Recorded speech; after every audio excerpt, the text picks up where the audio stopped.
Les jeunes opposants de Côte d'Ivoire ont appelé à des manifestations ce jeudi contre la candidature à un troisième mandat du président Alassane Ouattara. Ils dénoncent une forfaiture de trop.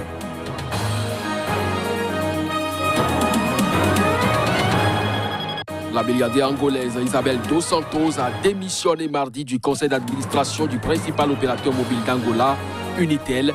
Pour rappel, elle est visée par une vaste enquête pour corruption. Au Soudan, des pluies torrentielles se sont abattues sur l'état de Jonglei, dans le sud du pays.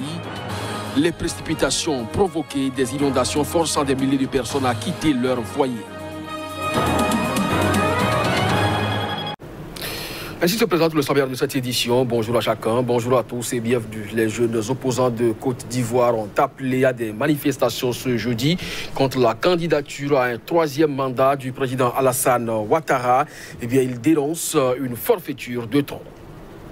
Nous, jeunesse des partis politiques d'opposition, demandons à toute la jeunesse ivoirienne et à tout le peuple ivoirien de se joindre à notre manifestation jeudi pour contester contre cette forfaiture de trop, a déclaré mardi leur porte-parole Nestor Daï, président de Ensemble pour la démocratie et la souveraineté EDS, coalition proche du Front populaire ivoirien de l'ex-président Laurent Gbagbo. Cette manifestation vient en appui à un mot d'ordre de protestation de la société civile, également prévu jeudi sur l'ensemble du territoire, contre une tentative désespérée de s'accrocher au pouvoir, a-t-il souligné lors d'une conférence de presse. Outre EDS, le Parti démocratique de Côte d'Ivoire PDCI, principale formation d'opposition, et Génération et Peuple solidaire GPS, proche de l'ancien président de l'Assemblée nationale, Guillaume Kibafori Soro, compose la plateforme de la jeunesse de l'opposition. Le président Alassane Ouattara, 78 ans, élu en 2010 puis réélu en 2015, a annoncé qu'il allait se présenter à la présidentielle du 31 octobre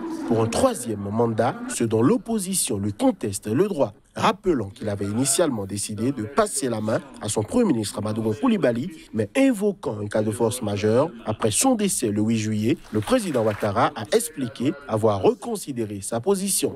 L'ex-président Henri Konan Bédié a déclaré récemment qu'une candidature d'Alassane Ouattara serait illégale. Âgé de 86 ans, il est lui-même le candidat désigné du PDCI. Toujours en Côte d'Ivoire, Simone Gbagbo, l'épouse de l'ex-président Laurent Gbagbo, a qualifié d'anticonstitutionnelle la candidature à un troisième mandat du président Alassane Ouattara. La deuxième vice-présidente du Front populaire ivoirien a fait cette déclaration lors d'une conférence de presse à Abidjan. Il est bon de rappeler que la candidature de M. Alassane Ouattara est anticonstitutionnelle. Nous le savons tous d'ailleurs, cette candidature viole la constitution ivoirienne. Au moins en son esprit, tel que formulé par les auteurs même de ce texte. La candidature de M. Alassane Ouattara n'est pas recevable. C'est ce qui doit être et rien de plus.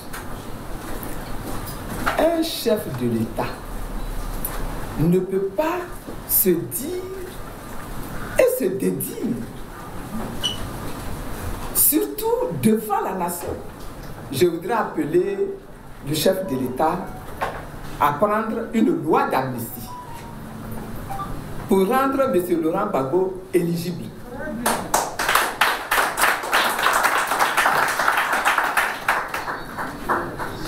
Que ce dernier décide de candidater ou pas, qu'il soit éligible. Je l'invite par ailleurs à lui délivrer un passeport diplomatique. Il y a droit. Et dans la foulée de la consolidation de la paix dans cette nation, qui a trop souffert et qui ne veut plus souffrir, qu'il libère les prisonniers militaires et les prisonniers civils de la crise post-électorale. Le président guinéen Alpha Condé a annoncé ce mardi à la télévision nationale que l'élection présidentielle tant attendue aura lieu le 18 octobre. Une annonce qui intervient quelques jours après sa désignation par son parti comme candidat à cette élection présidentielle.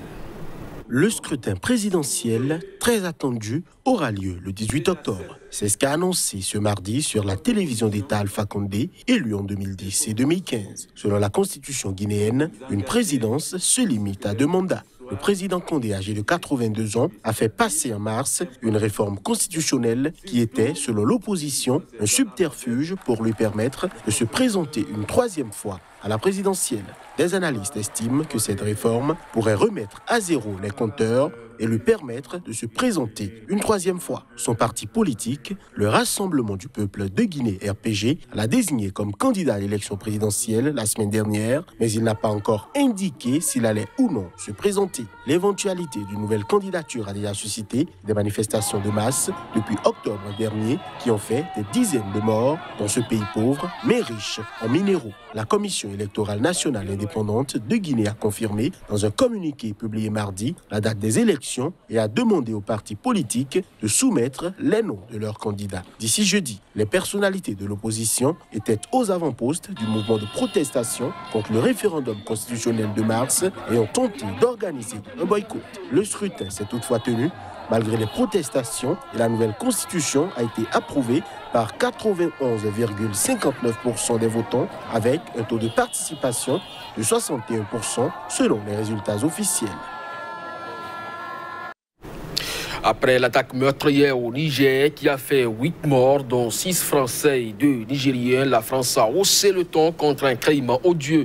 Des Nigériens, quant à eux, exhortent les autorités à tout mettre en œuvre pour retrouver les auteurs de ces attaques et les punir conformément à la loi.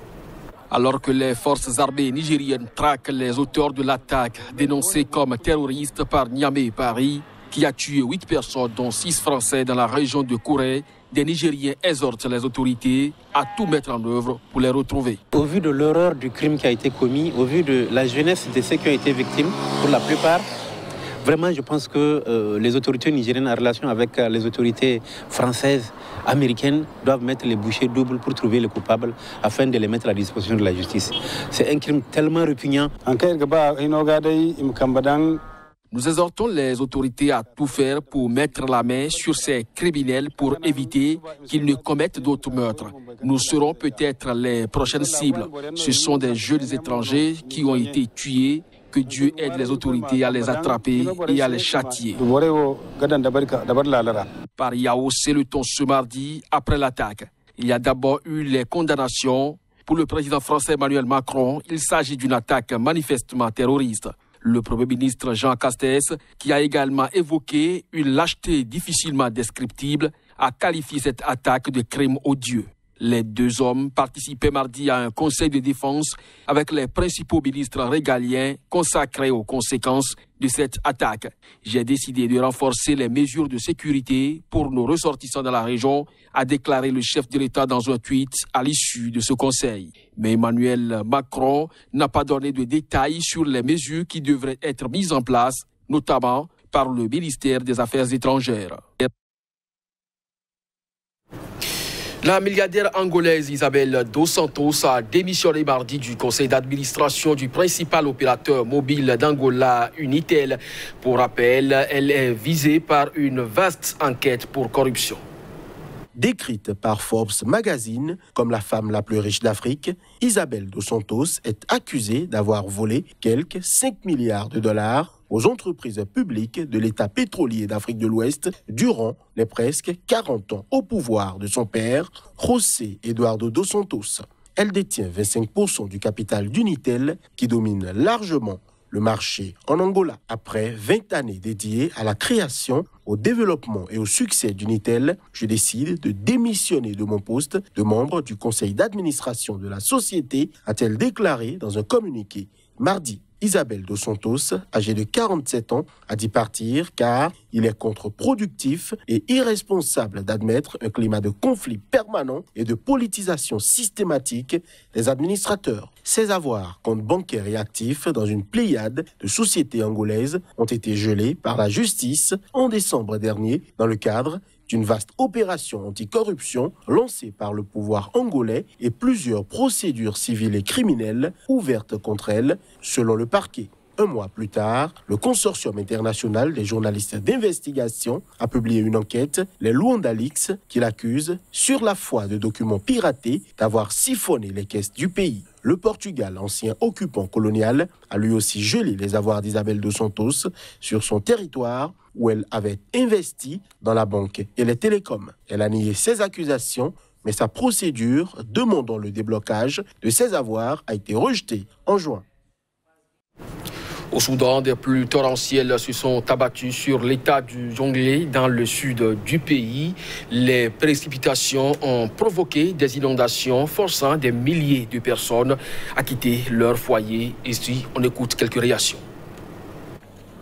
Bo Town is a home of 150,000 people. La ville de Bor compte 150 000 habitants. C'est la population d'ici. Comme vous pouvez le voir, il n'y a pas d'endroit sec ici. La ville entière, les terres de la ville de Bor, elles sont pratiquement sous l'eau. Ce que nous avons fait en tant que gouvernement de l'État est de mobiliser les jeunes de l'État ici à Bor pour aider.